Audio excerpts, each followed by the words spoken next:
Здравейте, ученици!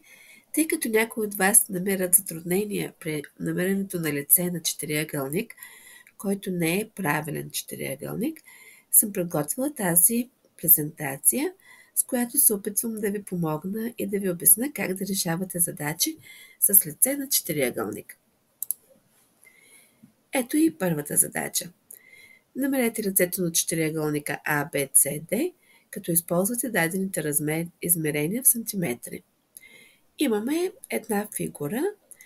В тази фигура са ни помогнали, като са свързали точката B и точката D. Така ни подсказват, че тази фигура, за да намерим нейното лице, първо трябва да я разделим на два триъгълника. И кои са тези триъгълници? Това са триъгълниците A, B, D и триъгълникът DBC. За триъгълника DBC виждаме, че височината към страната DB е равна на 2,6 см, а страната DB е равна на 7 см. Съответно, неговото лице можем да изчислим, като умножим 2,6 по 7 и разделим на 2. За триъгълникът ABD височината към страната DB е равна на 3 см, а страната DB си е 7 см. Съответно, намираме лицето на триъгълника ABD, като умножим 3 по 7 и разделим на 2. А за да намерим лицето на цялата фигура, трябва да съберем двете лица на тези два триъгълника. Тоест, лицето на фигурата ABCD ще бъде равно на 2,6 по 7 върху 2 плюс 3 по 7 върху 2. Това прави 19 квадратни сантиметра. Предполагам, разбрахте какво и как се решава тази задача. Няма нищо трудно. Намираме двете лица на двата триъгълника и ги събираме. Втори вариант. Б подточка. Имаме фигурата ABCD. Червената линия AC си я построяваме сами, за да разделим тази фигура на два триъгълника. Единият триъгълник е ABC, а другият ADC. За триъгълникът ABC ясно се вижда, че страната AB е 10 см, а височината към нея е 4,5 см. Съответно, лицето на триъгълника ABD ще бъде 10 по 4,5 върху 2. Това прави 22,5 квадратни сантиметра.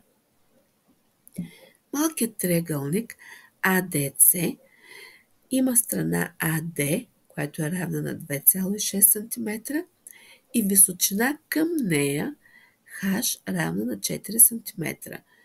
Тук може някой от вас да се обърка и да не разбере, че това е височината към страната AD, но ако си припомните, във всички тъпоъгълни триъгълници височината от върха към страната, която сключва тъп ъгъл, винаги излиза извън триъгълника.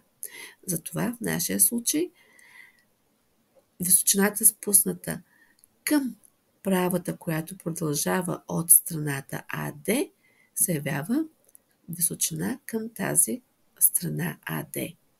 И така, имаме страната AD, която е 2,6 см и височина към нея 4 см. Съответно, лицето на триъгълника ADC ще бъде 2,6 по 4 върху 2. Това прави 5,2 квадратни сантиметра. А за да намерим лицето на цялата фигура на четириъгълника ABCD, ще трябва да съберем тези две лица. Съответно, лицето на четириъгълника ABDC ще бъде равно на 22,5 плюс 5,2. Това прави 27,7 квадратни сантиметра. И трети вариант на тази задача. Намерете лицето на четириъгълника, като използвате дадените измерения в сантиметри. Построяваме се отново отсечка DB и така разделяме този четириъгълник ABCD на два триъгълника. Единият триъгълник ABD има страна АБ равна на 9 см и височина към нея 4 см.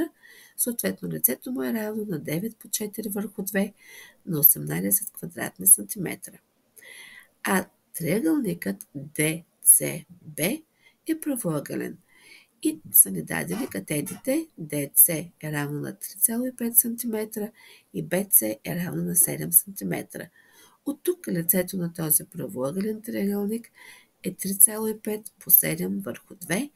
Това прави 12,25 квадратни сантиметра. Като за да намерим лицето на цялата фигура, събираме лицата на двата триъгълника.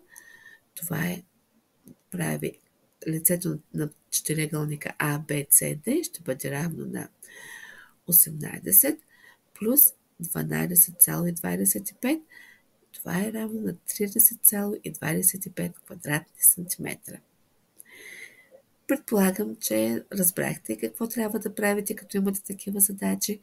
Винаги фигурите трябва да ги разделяте на триъгълници, да ги сведете до такива триъгълници, на които да знаете или едната страна и височината към нея, или да намерите някъде правоъгълен триъгълник, на който може да знаете дължините на катетите.